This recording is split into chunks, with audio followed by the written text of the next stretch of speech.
E aí, boa noite, Deus abençoe você nessa quinta-feira. Estamos juntos aqui online num ambiente diferente. Hoje aqui eu estou em casa fazendo a transmissão do nosso culto online da Lion aqui nessa quinta, né? Hoje é 9 de novembro. Que Deus te abençoe, seja muito bem-vindo, bem-vinda. Nesse momento, abra teu coração, tenho certeza que Deus tem uma mensagem incrível que vai falar profundamente ao teu coração. Não tenho dúvida que essa mensagem vai te edificar, vai ser bênção para você. E nesse momento, compartilhe já essa mensagem.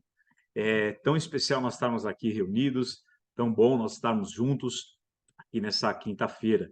Terça-feira, eu tive uma reunião tão importante com a igreja, explicando a, a igreja online, como que Deus tem para nós o espalhar da graça de maneira online, né? Estive conversando com a igreja sobre isso na última terça-feira agora. E que bom que você está aqui comigo. Se prepare nesse momento. Se você puder, pare um pouquinho o que está fazendo, mas não vai ser uma mensagem longa, vai ser uma mensagem curta, vai ser uma mensagem impactante ao teu coração. Tenho pregado, tenho ministrado as coisas que estão fazendo sentido para mim, as coisas que Deus tem falado ao meu coração, as coisas que estão me alimentando nesse momento. E eu tenho certeza que vai fazer sentido para você. Se você está aqui, não é por acaso.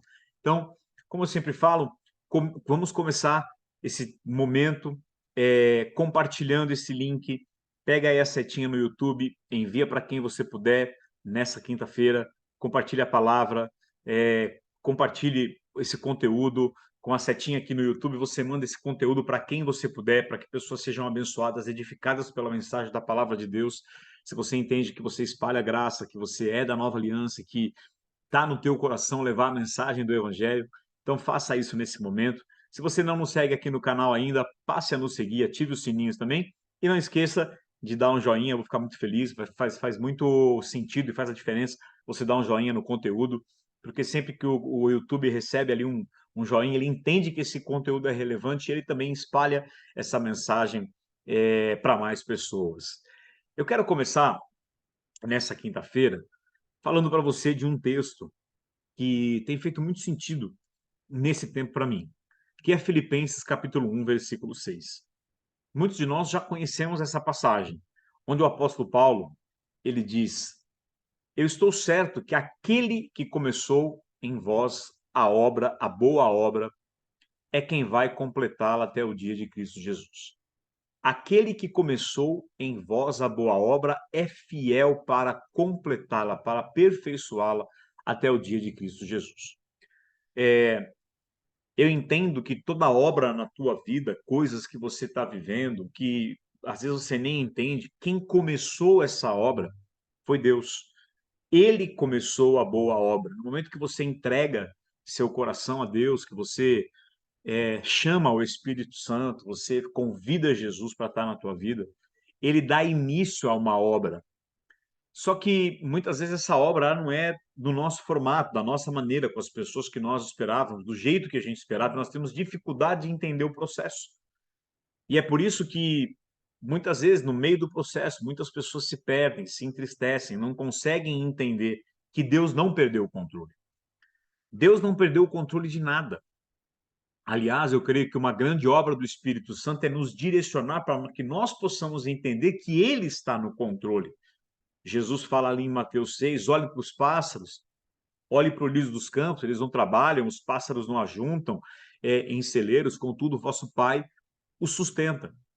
Quando Deus começa uma obra e tudo que está acontecendo na tua vida hoje é obra de Deus, porque para pensar comigo, Jesus disse que até quando um pardalzinho, que é o pássaro mais simples da natureza, ele cai e morre, só faz isso com a permissão de Deus. E nesse contexto, Jesus ainda diz que se dirá então a vida de vocês que são filhos, até os vossos cabelos, todos os cabelos da sua cabeça estão contados. Por mais que eu ame muito meus filhos, eu nunca tive um amor ou um cuidado tão extremo a ponto de conhecer quantos fios de cabelo eles têm. E se falam que caem em torno de 100 fios de cabelo por dia e nascem novos, então isso significa que a vários momentos do dia muda a contagem. Então você imagine que Quando Jesus falou isso, ele estava dizendo assim: Deus está no controle de cada minuto do que você sente, de cada hora o que acontece com você, de cada palavra que você ouve, de cada sentimento que você tem. Eu acredito que a maior dificuldade que nós temos é de realmente deixar Deus no controle. Ah, mas por quê? Ele não está? Não, ele sempre está. A questão é quando nós queremos controlar. Uma vez eu ministrei uma palavra e eu falei assim: confiar ou controlar? Alguém pegou sobre isso, me impactou demais. Aí eu falei: você prefere confiar ou controlar? A maioria das pessoas vai falar: eu prefiro controlar. Porque quando eu controlo, está na minha alçada. Quando eu controlo, está na minha dinâmica. Quando eu controlo, está na minha mão. Mas é muito difícil soltar, entregar, descansar, abrir mão. Parece que é irresponsável isso. Mas Deus não te chama para controlar. Ele te chama para descansar e confiar naquilo que ele está fazendo, ainda que você não entenda. E o fato é que no meio do processo, daquilo que nós passamos, nós vamos sentir medo, nós vamos nos sentir desesperados, nós vamos sentir sofrimento. Inclusive, nessa quinta-feira, eu ministrei uma mensagem sobre sofrimento, mandei um áudio aí no meu status do Instagram, do WhatsApp. Se você tem o meu WhatsApp, vá lá no status do WhatsApp e está também no Instagram. Nós vamos postar no Instagram também. Acho que já está postado hoje, inclusive, no Instagram, esse áudio que eu falo sobre sofrimento. Então, dá medo, dá. Nós sentimos desespero, sim, mas nós precisamos confiar que a nossa vida ela está entregue nas mãos daquele que comanda o universo. Essa madrugada, 3h08 da manhã, a lua nasceu aqui em casa. Eu estava acordado, porque eu acordei de madrugada, e aí eu tive que descer. E quando eu desci, eu sentei um momento para tomar água. Quando eu sento, eu vejo a lua subindo. A lua e a estrela d'alva, a estrela da manhã, uma do lado da outra, eram umas 3h08 da manhã. Eu peguei exatamente o momento que a lua subia. A lua, ela não erra. O horário que ela nasce é o mesmo. É tudo programado. Me lembro no final do ano de 2020 que eu estava numa praia na Bahia e pela primeira vez eu vi a lua nascer do mar, como se fosse o sol, mas subindo a lua do mar. Eu nunca tinha visto isso. Eu fiquei impressionado com aquilo. E aí eu fui jantar no hotel, contei para a moça que estava servindo a gente no hotel, ela falou: "Ah, que horas que você viu?" Eu falei: "Ah, era umas 7h05 da noite." Ela falou: "Amanhã às 8h05 da noite ela vai nascer de novo." Eu falei: "Uma hora depois?" Ela disse: "É." Eu falei: "Mas exatamente 8h05?" Ela falou: "Se foi esse horário que você viu." E aí, no dia seguinte, a gente foi lá olhar, não subiu 8h05, subiu umas 8h08, mas é porque eu não sabia o horário exato do dia anterior. Fui jantar, e aí, viu? Vi. Aí ela falou assim: amanhã é 9h08 da noite, então. Se hoje foi 8h08, amanhã é 9h08, às 21h08. Ah, fui lá, 21h08, a lua estava lá subindo. A primeira ponta dela começa a subir exatamente às 21h08. No dia seguinte, ela falou: pode ir lá, 10h08 da noite. Falei: ah, tá lá. No dia seguinte, 10, no outro dia, 11h08. E no outro eu fui dormir. Não fui lá meia-noite e 8 para saber como é que estava ou não a lua. Nada no universo sai do controle dele. Por mais que você queira controlar, o teu controle ele é muito limitado perante o controle daquele que nem o horário da lua e das estrelas erra. Nada erra. Então, o que nós precisamos? Descansar nele.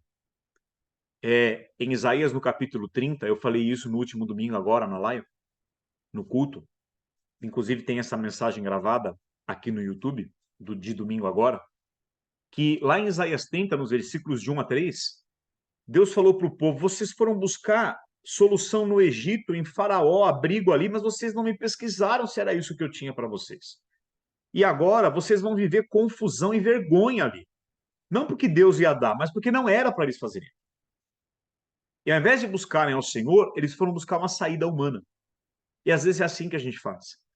Buscar a saída que nós achamos melhor sem consultar o Espírito Santo, sem ouvir a voz de Deus. Ele é Pai, ele quer falar com você a todo momento. O Deus que conta quantos fios de cabelo, eu não sei quantos fiozinhos já caíram nessa quinta-feira minha, mas já mudou a contagem, ele sabe. Então ele sabe cada dor do seu corpo, ele sabe cada pensamento, cada preocupação, cada sentimento. E ele começou a obra, e é ele quem é fiel para terminar. Por que eles voltaram para o Egito em Isaías 30? Foram buscar a solução no Egito, porque era um caminho já conhecido. O Egito era um caminho do passado, né? Então, eles viveram 400 anos no Egito, Abraão, lá em Gênesis, foi para o Egito, Isaac, na hora da fome, vai para o Egito, José foi para o Egito. Só que muitas vezes uma saída, um lugar, um faraó, uma pessoa que já foi sombra, lugar e fez sentido para você no passado, agora não é mais esse lugar nem mais essa pessoa. Talvez você foi alguém totalmente estereotipado do Egito, o teu jeito era dali. Mas agora Deus tem algo novo para você, um novo formato, um novo método. E nós precisamos ser leves para nos desidentificar com aquilo que nós estávamos identificados e nos abrir para sermos moldados pela mão do oleiro para o novo. Quando fala que o oleiro ele quebra o vaso e faz tudo novo, não é só porque o vaso está em pecado, não sei o quê, não é isso. Pode ser isso também. Porque quer fazer a sua própria vontade, eu não quero a vontade de Deus. Mas é também quebrar o vaso quando eu estou identificado com uma coisa que não é mais, e ele me quebra, ele me faz de novo, porque ele quer fazer tudo novo na sua vida. Ele tem vinho novo para derramar aonde? Em odres velhos? Não, em odres novos. E no versículo 30 aqui de Isaías, perdão, no versículo 15 de Isaías 30, o que o Senhor fala para eles? Vocês não precisam buscar no Egito nem no faraó. A saída, olha o que esse versículo fala, Isaías 30, 15, diz mais ou menos assim, é, em sossegardes está a vossa salvação, na tranquilidade vossa força, em repousar o vosso livramento. Mas vocês não quiseram. Então Deus, ele vai falar, olha, descansem em mim, sosseguem em mim. Depois do verso 18 de Isaías 30, eu não vou compartilhar os versículos aqui, porque eu não tenho como fazer isso hoje, eu estou transmitindo aqui de casa. Mas se você ler Isaías 30, 18, diz assim: que Deus tem misericórdia e ele é um presente, ele é socorro e tal, na vida daqueles que nele esperam. E essa palavra esperam no hebraico de Isaías 30, 18, ela tem o sentido de te perfurar, te esculpir, arrancar camadas, porque esculpir, você pega uma pedra, bate, bate, bate, vários pedaços dela vai saindo para virar uma escultura. Camadas de você vai saindo. Na espera, Deus vai talhando você. Ele vai te perfurando, ele vai te esculpindo. Eu não estou falando de uma maneira negativa nem pesada, mas de te preparar, de te fazer entender que agora ele tem algo novo, algo diferente para a tua vida. Cuidado para não se precipitar nos momentos dos processos e ir para o Egito. Ah, mas qual é o problema? O que vai acontecer? Vai acontecer que você só vai ficar num looping, atraindo as mesmas coisas, vivendo os mesmos processos, com mais sofrimento, até você entender que tem algo novo para acontecer. Então, mas eu estou com medo, eu estou apreensivo. Por quê? Por causa das nossas crenças. Sempre que a gente se sente com medo, sempre que a gente está sofrendo, aliás, todo sofrimento é porque você está resistindo a algo. Não há sofrimento sem resistência. Toda negatividade, ela vem de uma não aceitação de algo que existe, de algo que é. Então, quando que a gente gera sofrimento? Quando a gente continua resistindo, quando a gente continua não aceitando. A entrega e a aceitação, ela dissolve o sofrimento. Dissolve o sofrimento. Então, se você está apreensivo, com medo, então, eu estou apreensivo, com medo do que vai acontecer com o meu filho. É porque você tem uma crença que não é Deus que realmente. Não, Deus cuida do meu filho. Tá, se você acreditasse nisso de verdade, que o mesmo Deus que faz a lua subir na mesma hora, no mesmo minuto, uma hora para frente, todo dia, se você crê que esse Deus cuida do seu filho, você não vai ficar apreensiva por ele. Poxa, é verdade, eu tenho isso. Então, a primeira coisa, não se condene. Abrace essa sua dúvida sobre Deus. Senhor, é verdade. Esses dias eu falei para ele, Senhor, é verdade, eu me sinto um filho mau, porque tem muitas coisas que eu não confio, mas eu aceito que eu sou assim, eu não vou ficar me condenando. Eu sou assim mesmo, mas eu sei que você continua me amando. Então, entenda que a maneira que você enxerga, a maneira que você vê todas as coisas, a sua aceitação, ela pode te fazer viver um cenário ou outro completamente diferente. Hoje a ciência, a maior descoberta da ciência nos últimos tempos é de que os átomos eles estão parados, aguardando um observador movimentá-los. O que significa isso? Tudo que é feito, toda matéria é feita de átomos. O que é criado por átomos. Tem átomo aí no teu computador, no teu celular. Eu estou transmitindo aqui de um notebook agora, tem átomo aqui, tem átomo em mim. Toda a matéria é feita de átomo.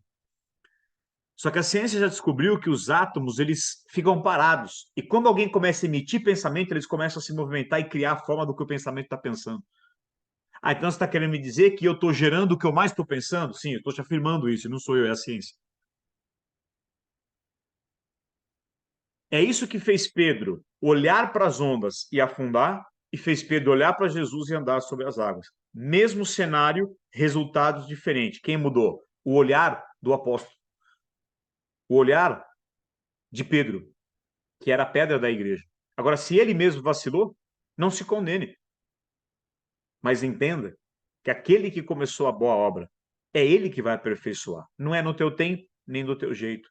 Ceda, se renda ao Senhor.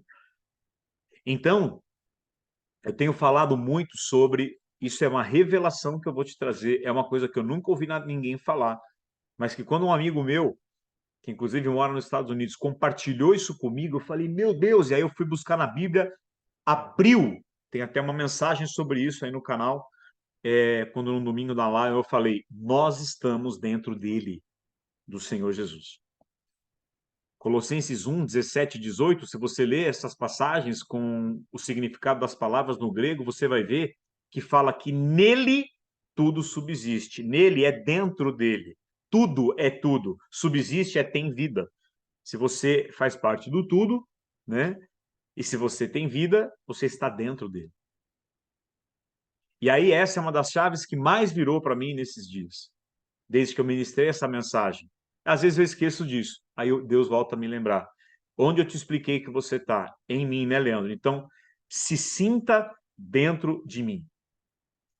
Se sinta dentro do Senhor.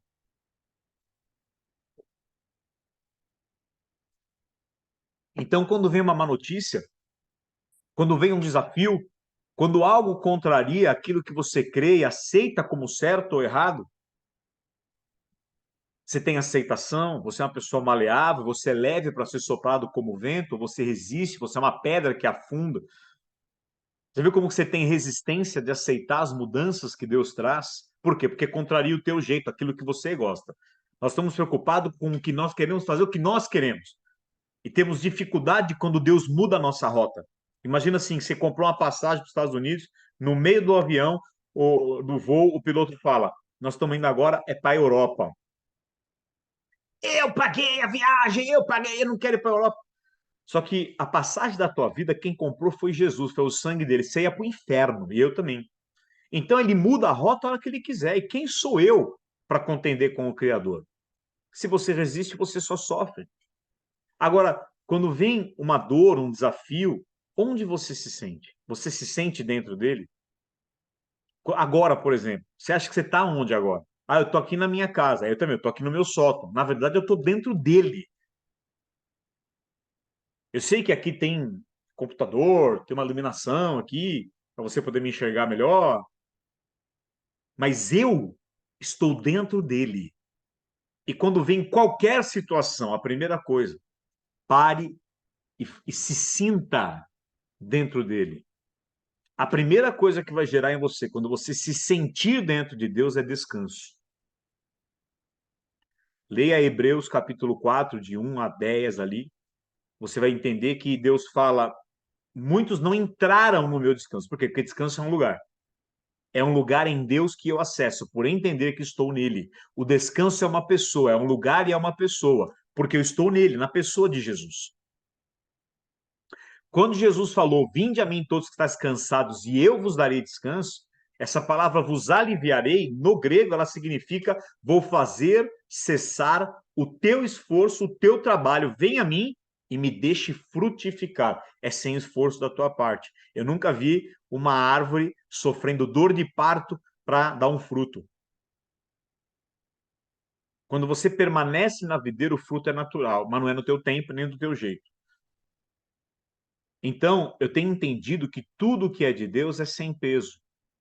Tire o peso. Hebreus 12 fala, desembaraçando-nos de todo o peso. Tire o peso das coisas sobre você. As coisas de Deus, guarda essa frase. Pastor, como que eu faço para saber se é algo de Deus ou não? Enquanto você não tiver 100% de paz, ainda não decida. É porque não está maduro. Você quer tirar essa torta do forno antes de estar madura, de estar assada. Se você não sabe, se tem um fio de incômodo, calma.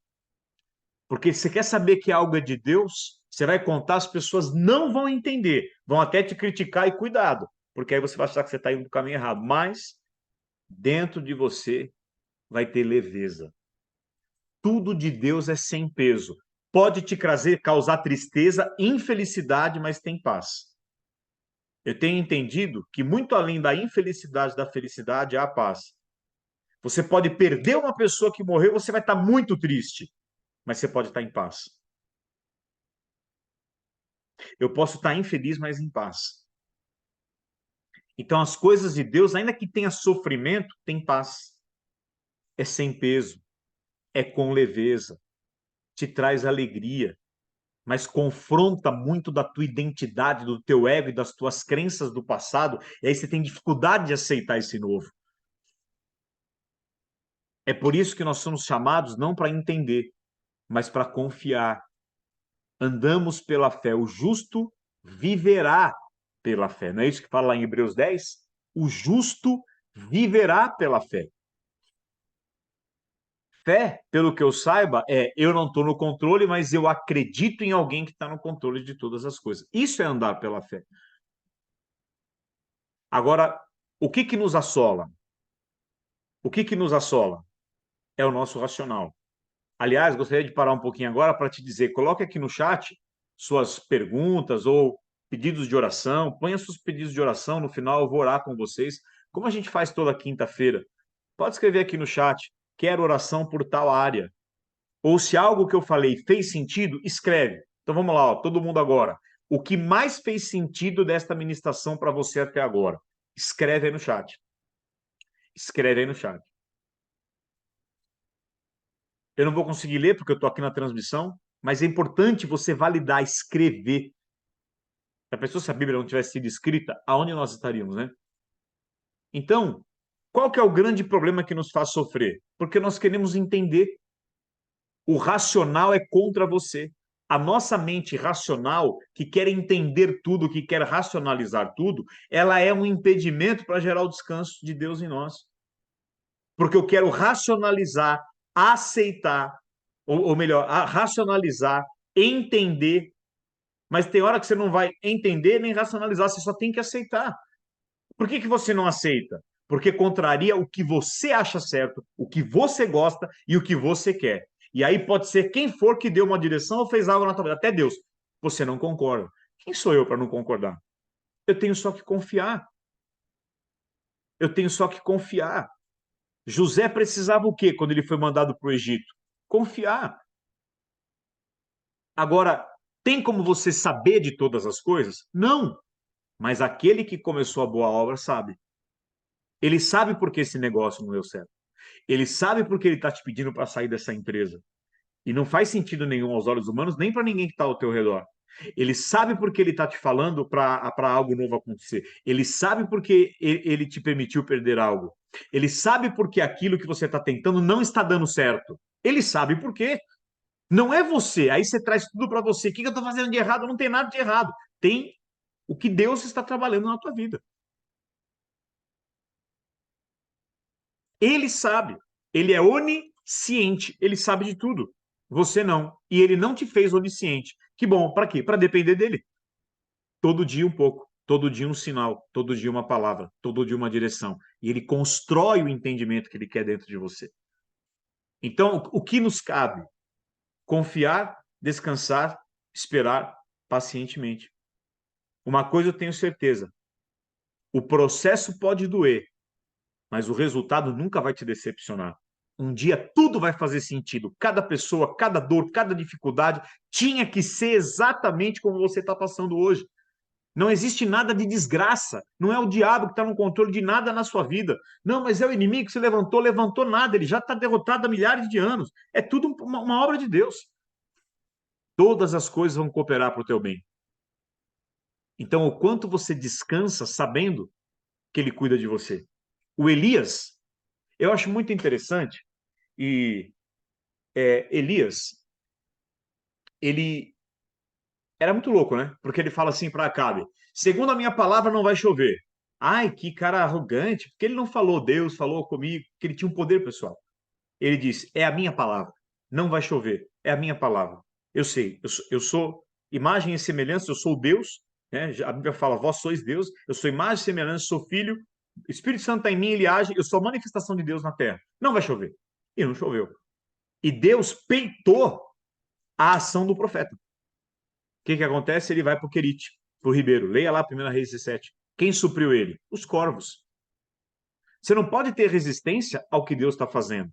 A obra dele vai ser estranha. Corvos vão me trazer churrasco, pão e carne. E na boa, gente, como a gente brinca, mas não era churrasco raio nenhum. Você acha que era o quê? Aquela picanha que você vê fatiada na churrascaria?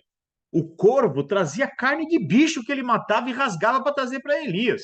Se Elias sabia fazer fogo ou não para esquentar, eu não sei. Mas o fato é que você não pode resistir à maneira que Deus está fazendo. Quem cuidou do profeta? Deus. Aí secou o Querite. Ah, por que, que Deus permitiu secar? Por que, que ele não manda chuva? Ele é Deus da chuva? Porque agora ele tem outra maneira. Só que você resiste. Agora não é mais o corvo, nem vai beber do Querite. Agora é uma viúva, ela é pobre ainda e é azeite e farinha. 3 anos e meio comendo a mesma coisa, mas eu vou te sustentar. Sabe por que, que a casa da viúva multiplicou azeite e farinha 3 anos e meio? Para Deus poder suprir Elias. Ele cuida de você. Só que talvez ele não vai cuidar da maneira que você quer, para as pessoas que você acha, da maneira que você quer que chegue, mas ele cuida de você. Não vai faltar pão e carne nem um dia. Não vai faltar azeite e farinha nem um dia. Quando secou o ribeiro de Querite de manhã, à tarde, Elias já estava comendo bolo na casa da viúva. O que isso traz no nosso coração quando a gente sabe que Deus cuida da gente assim? Conforto, paz. Porque ele não é que nem um pai que fala: ei, deu 18, galera, vazem agora, tua responsa, vai se suprir. É lógico, a gente tem que crescer, o homem cresce, sai da casa do pai, se supre. Mas quando o homem deixa de ser um menino de 17, 18 anos, de ser sustentado pelo pai, ele sai da casa do pai para ser sustentado agora ele pelo Pai Celestial, que nunca vai falhar. Então você não precisa se preocupar com o teu futuro. Você precisa apenas pôr tua confiança em Deus e descansar. Mesmo que as circunstâncias estejam iguais, mesmo que pareça que nada muda, mesmo que agora você estava no Querite, mas agora está lá em Sarepta, meu Deus, não pode ser, tudo mudou. Mesmo que as coisas estejam indo de mal a pior aos seus olhos, continue confiando em Deus. Eu sempre falo que quando parece que Deus não está fazendo nada, é porque ele está trabalhando mais ainda. Quando parece que não está acontecendo nada, Deus está fazendo. Ah, mas eu não sei o que fazer. Eu aprendi nesse tempo que eu estou vivendo, de uns 2 anos e meio para cá.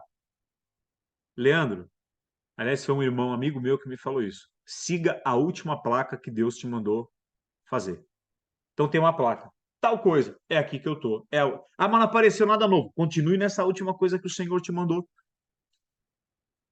Você não estar vendo acontecer não quer dizer que o Senhor não esteja trabalhando na tua vida. Você não está vendo ou estar piorando ou não estar dando certo não quer dizer que não deu. Deus está no controle. Por exemplo, Abraão, se tudo tivesse dado muito certo para ele na casa do pai com Ló, ele não teria saído de lá.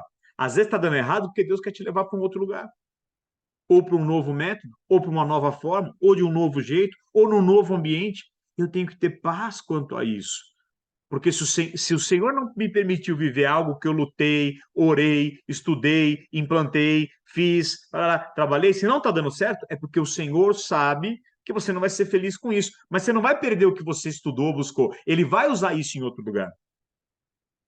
Ele vai te orientar. Então, encerro essa mensagem hoje te dizendo: se sinta dentro dele. Ele começou a obra, ele vai completar. Não seja enganado pela tua consciência dizendo que o Senhor não se preocupa com você. Como assim? Aquele que conta todos os fios de cabelo da sua cabeça, ele sabe. Ele sabe as multas do teu carro que você está preocupado para pagar, o teu IPVA que está atrasado, o aluguel, a conta. Ele sabe o quanto você ficou feliz porque você viu uma compra de mercado abundante na sua casa. Ele sabe. Ele sabe, ele sabe. Ele sabe os seus gostos, que você gosta de água geladinha com limão, que de noite você curte tomar ali um chazinho. Ele sabe. Não se preocupa, não se preocupa. Jamais pense que Deus não liga para você, ou que ele não é desesperadamente apaixonado por você. Senhor, nós te agradecemos por essa quinta-feira. Te agradecemos por essa mensagem do céu. Te louvamos pela tua palavra. Nos ensina a descansar naquele que começou a boa obra em nós. A tua obra é maravilhosa. A tua obra é verdadeira. É o Senhor quem começou, é o Senhor que vai terminar. O Senhor não começa e eu termino, não. O Senhor começa, o Senhor termina. E eu apenas sou guiado por ti. É intimidade, é vida no secreto, é vida na presença, diariamente, para que eu possa entender no processo aquilo que o Senhor quer de mim, mas a obra é tua. E ainda que eu pare, como aqueles 200 pararam no Ribeiro de Besor, Jesus, que é o nosso Davi, ainda que eu retroceder, ele vai e me traz o despojo, porque o Senhor é um Deus de amor. Limpa as crenças erradas, lava as crenças erradas, lava o entendimento que não vem de ti, Senhor. Limpa o nosso interior, nos ajuda a confiar, descansar, acreditar de verdade em você. Porque muitas vezes eu falo, eu acredito em Jesus, ele é a minha vida, mas nossas preocupações e o nosso emocional é tão diferente disso. É porque a nossa identidade está ligada ainda a coisas erradas. Nós não entendemos que somos filhos na graça e que o Senhor nos acrescenta todas as coisas. Vem agora sobre cada um dos meus irmãos e irmãs que estão aqui. E que não eu, mas a tua mão venha se colocar sobre cada um desses pedidos escritos aqui. Em nome de Jesus. Amém. Amém. Deus te abençoe. Muito obrigado. Os nossos cultos de quinta vão ser assim agora bem objetivos e aos domingos também. Domingo agora temos reunião na Lion, lá presencial, às 10h30, às 10 da manhã, com a transmissão a partir das 10h15, 10h30 da manhã. Deus te abençoe. Uma sexta abençoada. Fique com Deus. Deus abençoe.